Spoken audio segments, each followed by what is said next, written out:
I want you to move from overwhelmed by information to confident in what really matters. I want to help you move from being unsure towards direction and purpose in your healthcare. I want to introduce you to health experts. I want to let you in on tough conversations on women's health. I want to give you a place where you can lean in and learn how to take care of yourself. Let's transform your health.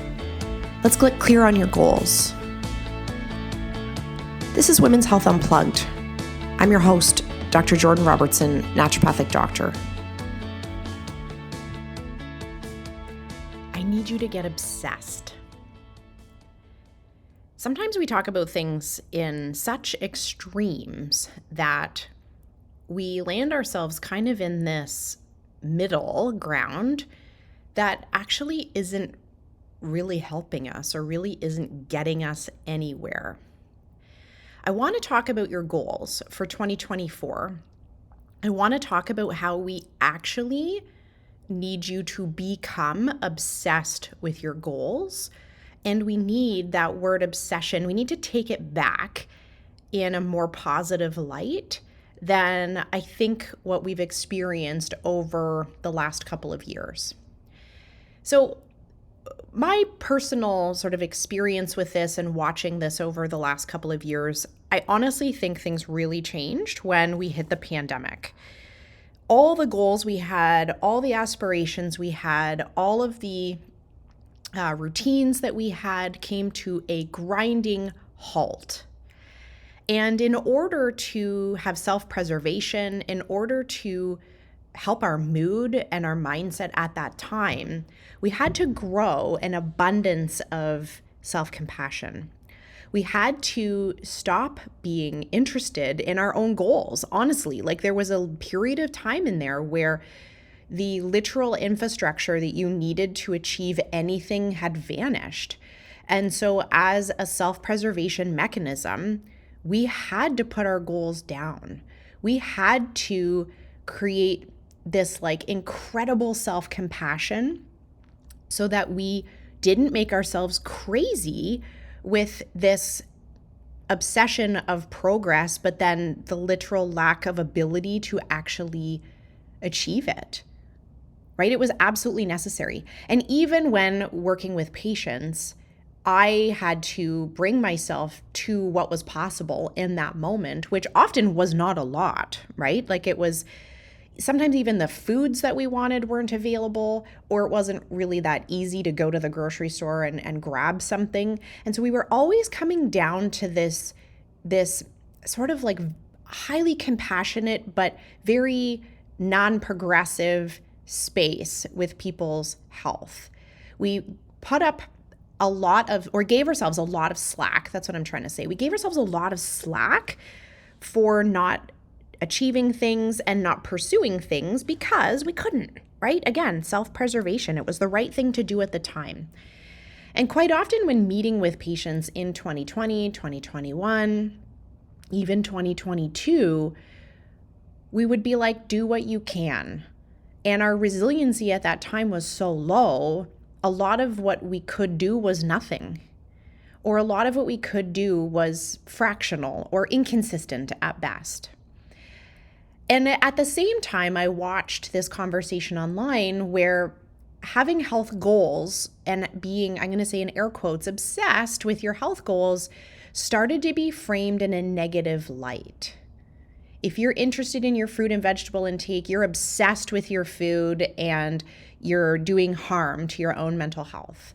If you go to the gym instead of going out with a friend, that's wrong. And I think that the combination of us having, incredible self-compassion, again, there was an absolute time and place for that, and this narrative that having goals and being obsessed with your goals is bad has put us in this state where we're almost afraid to become interested in something with respect to our health, and we're afraid to become obsessed with the goal. Because what does that mean? Are we putting pressure on ourselves to achieve it? Are we negatively impacting our mental health if we start to prioritize something? What's better?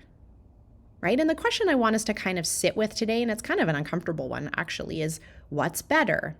Is it better for us to sit in this space where we have very little turbulence with ourselves? We have very little internal conversations about what we should be doing right now or what we want to be doing, where we don't put a lot of pressure on ourselves to do stuff because, we're at the sake of making ourselves upset. We're going to sit and, not put a lot of pressure on ourselves. So we'll go for the walk if the conditions are perfect. We'll eat healthy if we feel like it on that day. But if we don't, we're not going to beat ourselves up. Is that better? Or is the relentless pursuit of your goals better? It's very common online that we polarize most things, right? It's like we always, never, right? We're very rarely sitting in the sometimes. And so when we take a word like obsession and we only think about it negatively, we now have created this kind of situation where getting connected with something in like a deep, meaningful, obsessive kind of way is seen as a negative always. Where my curiosity here is whether or not we're actually doing ourselves a little bit of a disservice by not getting obsessed with our goals. Because obsession could be looked at very positively if we frame it in the right way to think about how committed we are to achieving something, how likely we are to persevere, right? When something goes wrong or we experience a little bit of turbulence. We also could call that obsession. But if we've labeled that term obsession as always being negative or being something that's, putting pressure on ourselves to achieve something, then I think we also were doing harm there. My interest in doing this episode came from my most recent 10-year CrossFit anniversary. So it was in November 10 years ago, I went to my very first CrossFit class.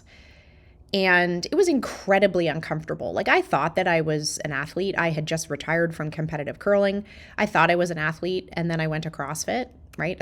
There's always this joke running around where it's like, if you think you eat healthy, go see a naturopath. But if you think you're healthy or think you're fit, you go to a CrossFit class and then you realize that like you are not as fit as you thought you were, or at least that was my experience.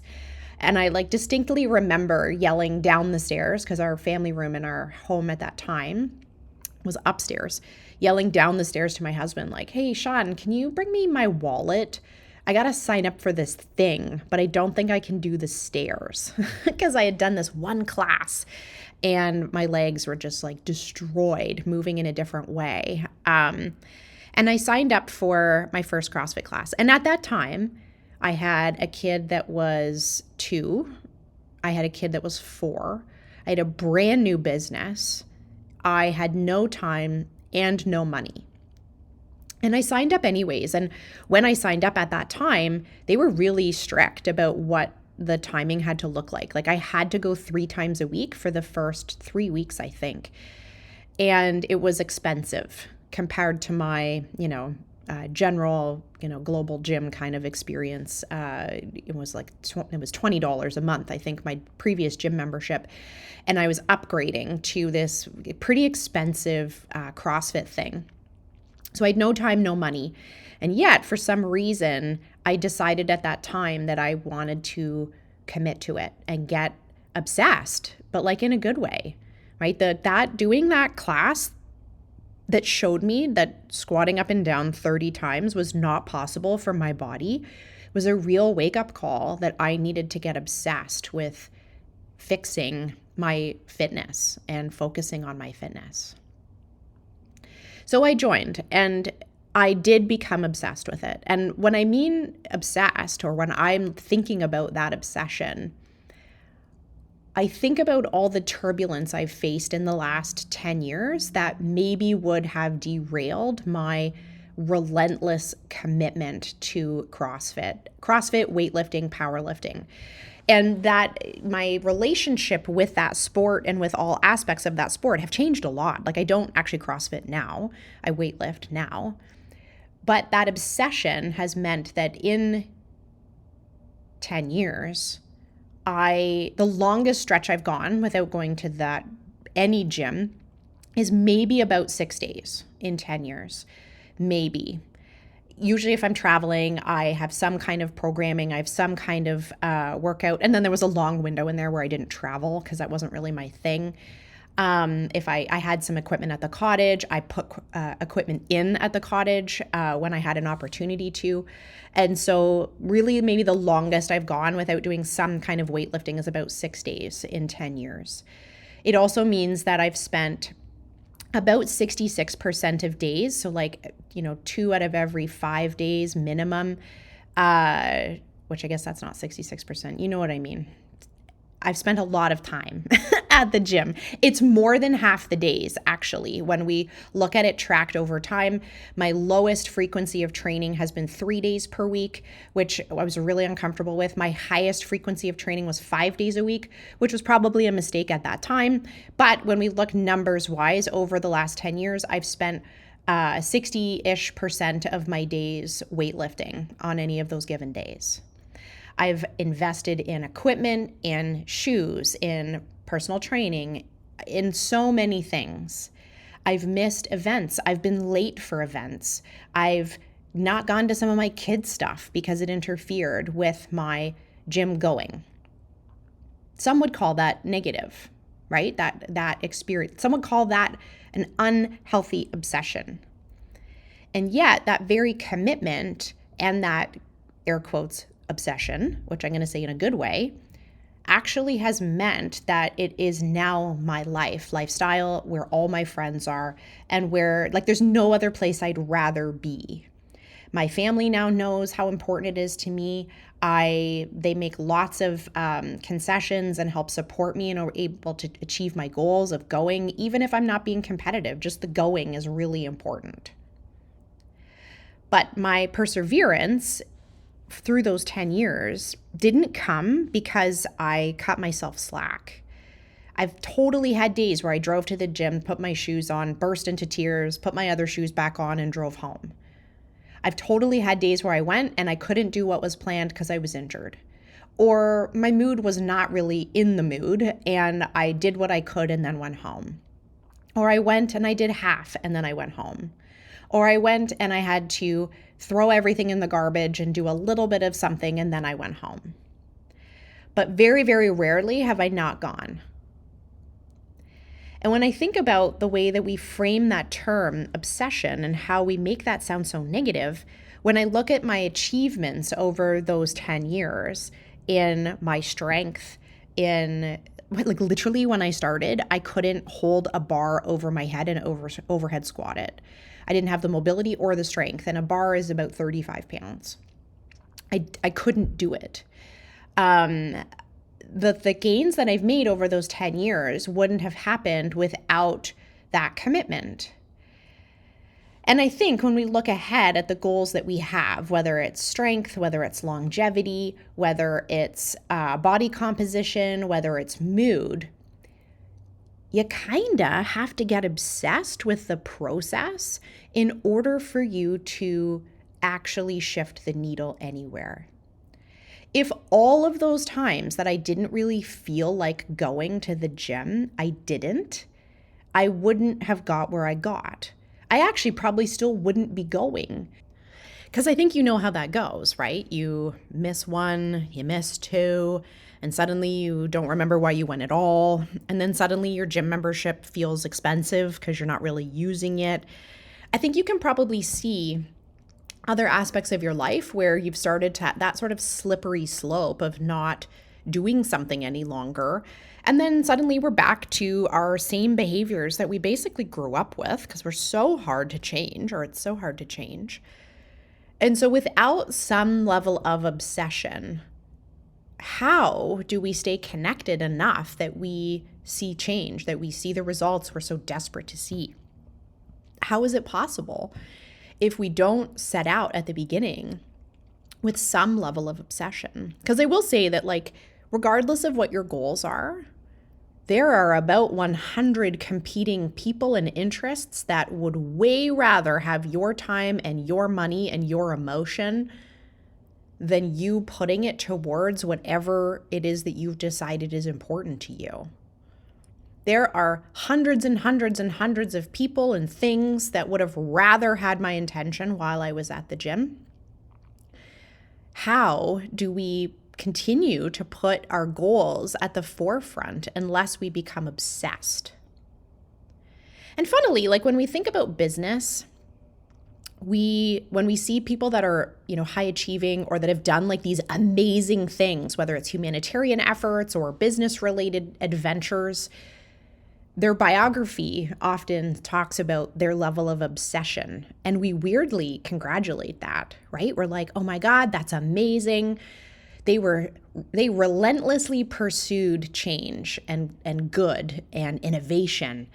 And they were up all night and they worked through dinner and all the things, right? Like we kind of in a way find that aspirational. And then we're also not surprised by the progress they made because their pursuit, their obsession was this like relentless project for them. Of course they invented something no one else had invented, right? Of course they stopped some sort of catastrophe because they became obsessed with it.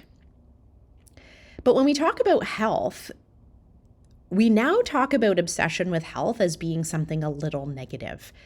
And I'm not sure I love that for us. I don't know if that's helping. Because when we let our mood make the decision, a lot of the time it's going to say couch. A lot of the time it's going to say grilled cheese, and I love grilled cheese, right? A lot of the time it's going to choose the thing that makes you feel well right now for this 5-minute interval. It's rarely going to get you on your Peloton. It's rarely going to have you go for a walk.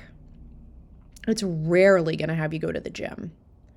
You have to put the obsession first and feel the motivation after, right? You're motivated when you leave the gym, when you get off the Peloton, when you get home from the rainy walk, then we feel good and motivated. But if we weren't obsessed with the pursuit of our goals, we never would have left the house.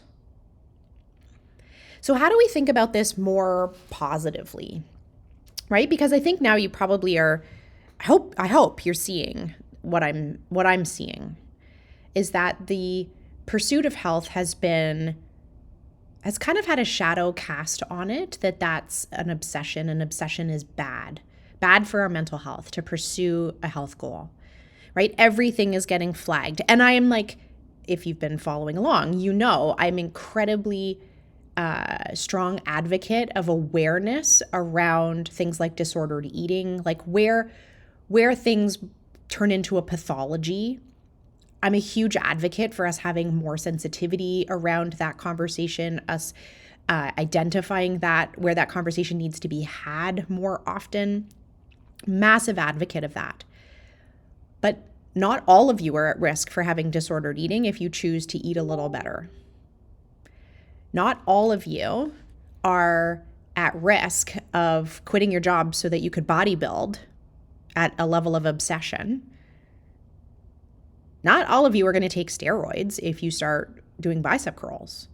And yet we've almost put this fear in ourselves that if we become obsessed, that it's going to be negative.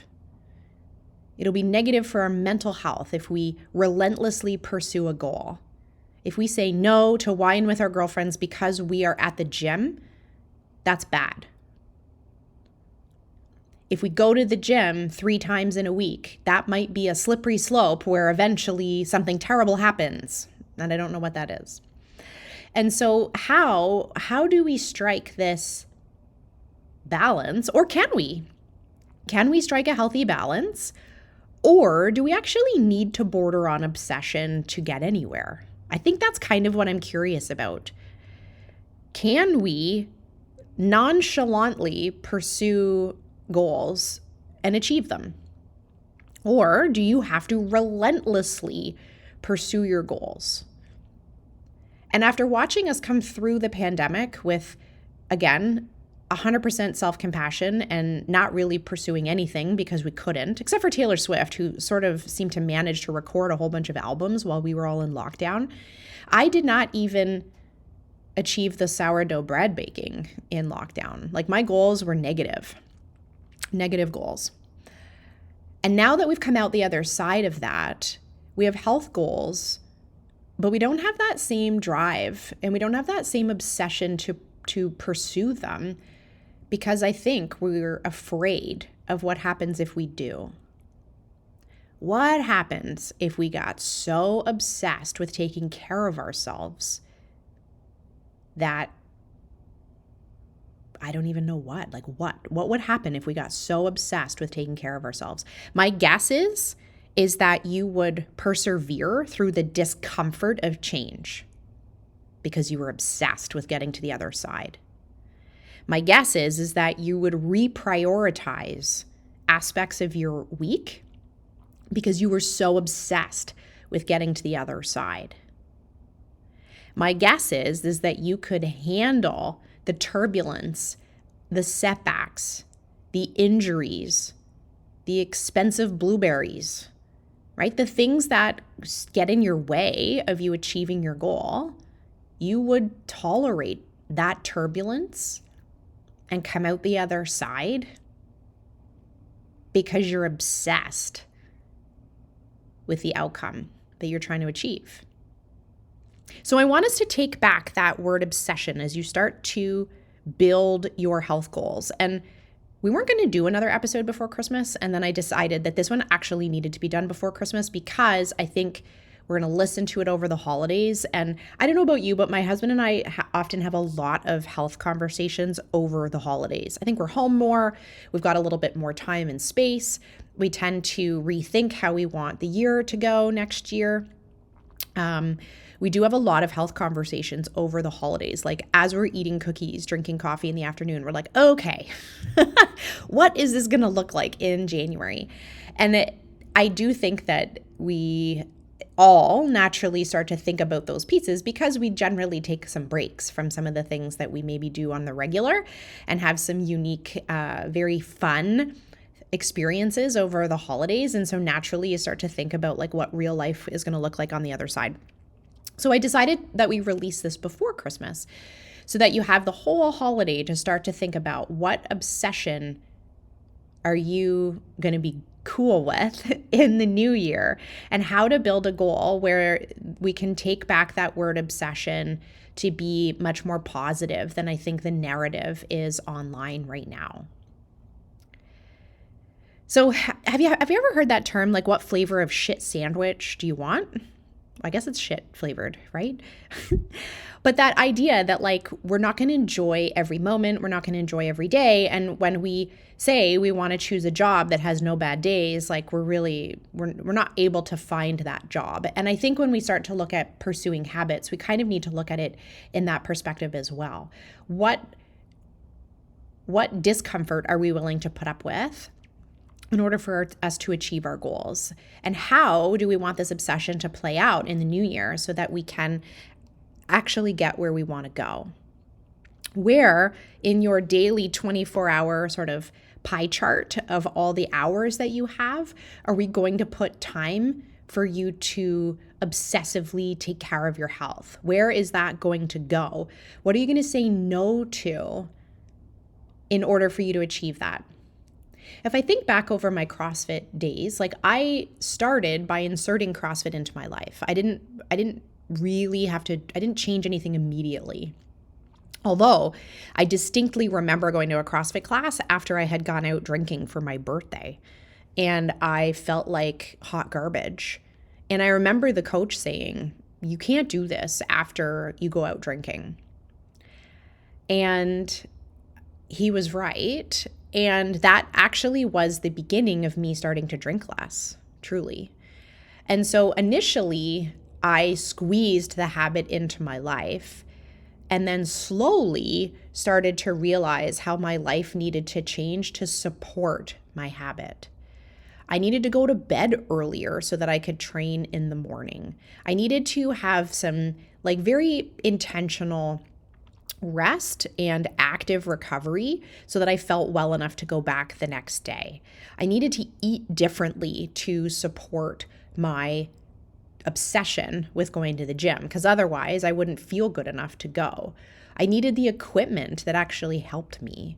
I needed enough pairs of leggings that if I went 5 days in a week, that I didn't run out of gym clothes, right? Like, these were all of the little steps that needed to happen in order for me to stay consistent with this obsession.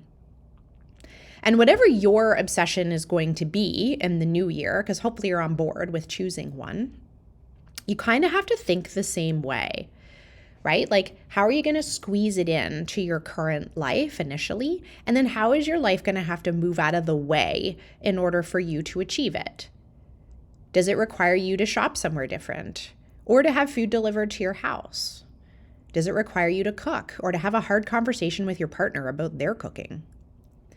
Does it require you to buy things, containers, equipment? Does it require you to pay for support, right? Do you need some coaching? Do you need someone to tell you what to do? Do you need to have some blood work done, right? Like, these are things to think about. Like, how are you going to get obsessed? What metrics are you going to track? Where are you going to write it all down? A weightlifting journal is like so imperative for me to have some kind of thing that's tracking my progress so that I can see how it's all going, right? It's part of the obsession, is writing it all down. Part of the obsession is being in a group chat with my weightlifting friends so that if I miss a day, they do a wellness check on me. That's part of my obsession. So how can you create that for yourself? How can you get so connected to the outcome that you're trying to achieve that you do bizarre things in order to stay the course? I've used this example before, and I apologize if you've heard me say it, but if your kid had like a hockey and a birthday party, right? If they had hockey and it finished half an hour after the birthday party had started, you would arrive late to the birthday. And you'd be like, sorry, we had hockey. Would you go late to a birthday party? Would you take your kid late to a birthday party because you had something? My guess is no. Right? My guess is if that birthday party interfered with your Pilates or with your cooking class or with your meditation retreat, you would get your kid to that friggin' birthday on time. Why? Why are we not as obsessed with our own health goals as we are with our kids' extracurricular activities? What has to get out of the way in your life for you to become obsessed? Who has to pick your kids up instead of you? Who has to make dinner instead of you? What extracurricular activities can your kids not do next term because you have to do something? I think these are all really great questions. So to come back to the beginning, I said obsession is good, right? We're going to take it back. We're going to take back obsession being good. And what I want to see from all of us in the new year is that we get more excited about this relentless pursuit of our health goals. And if you've been cutting yourself a ton of slack, you got to look yourself in the mirror and ask why. And ask if it's time that we stop that. I have all the compassion in the world for you and for me. I also want you to achieve what you want to achieve. How do we hold all of that in our hand at the exact same time? It's hard. What is the one thing you can become absolutely obsessed with doing starting in January that's going to put you on a track that helps improve your health, that helps improve your longevity, your strength, whatever it is? How do we take back that word so that the word obsession means committed? That the word obsession means relentless? How do we take that word back into the health space that means the same thing as watching someone innovate in their industry or stand up for something they believe in? If we said someone was obsessed with standing up for what they believe in, we would see that so positively. If you believe in your health, why don't you obsessively stand up for that? It's so common that the pendulum, when it swings so far in the other direction that we've actually missed the mark. And of course, we don't want you to do so many bicep curls that you lose your job. Or that you start getting so obsessed with your nutrition that it borders on some sort of disordered eating. And that I'm incredibly sensitive to. And if you feel, as you're listening to this, that it's triggering, then let's talk about that, right? Let's talk to someone about that. But my guess is that we're somewhere in the middle, where we haven't exactly held ourselves accountable because we're afraid of what might happen if we do. Let's hold ourselves accountable. I hope you have a wonderful holiday, and we'll see you in January. I hope you enjoyed that episode of Women's Health Unplugged. My goal is to help you feel more confident about your health. Please remember that what we talked about today in the podcast does not constitute medical advice, nor was a doctor-patient relationship formed.